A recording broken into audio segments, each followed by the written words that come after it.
All right, President Trump's attempt to fire Federal Reserve Governor Lisa Cook will be front and center at the Supreme Court today.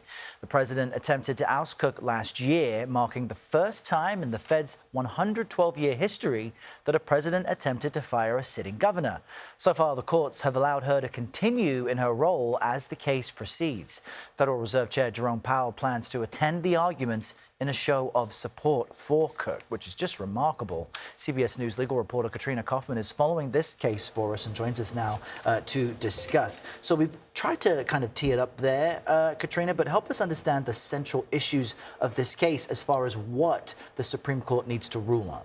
So what they're actually ruling on, Errol, is can Lisa Cook stay in her position as she challenges her removal? She was left there by the lower court back in October. The Supreme Court allowed her to stay in that position, but they set up these arguments. So that's the threshold question here. But on a much larger level, it's about how much discretion does the president have to remove Federal Reserve officials. They are given 14-year terms. That's done for a reason. It's supposed to be an independent agency. They're only allowed to be removed for cause by the president. So another key question here is, what is for cause? Lisa Cook also argues she's entitled to notice and a hearing.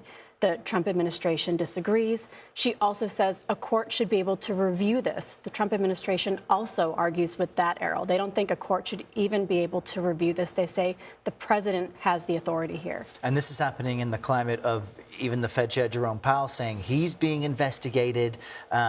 He believes it's politically motivated. So as far as Cook's defense, what might a ruling mean either way for the power of a presidency or a Fed Chair governor? I mean, that's such a significant question. And the fact that there are also now allegations against the chairman, Jerome Powell, some legal experts say that really undermines that this is about Lisa Cook. Because what they're saying is that she's accused of committing mortgage fraud, although there's not actually a case against her. She denies any wrongdoing here, Errol.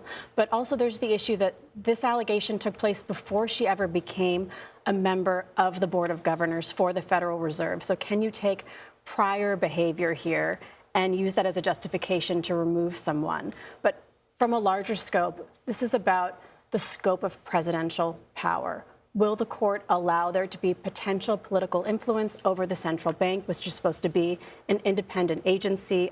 Congress also set it up in a way that it's supposed to be very difficult to remove these Board of Governors unless there really is cause. So it could have such big implications for the independence of that agency, and that's leading to real concern. Yeah, such a significant decision that we expect. Thank you so much, Katrina Kaufman. Thank you.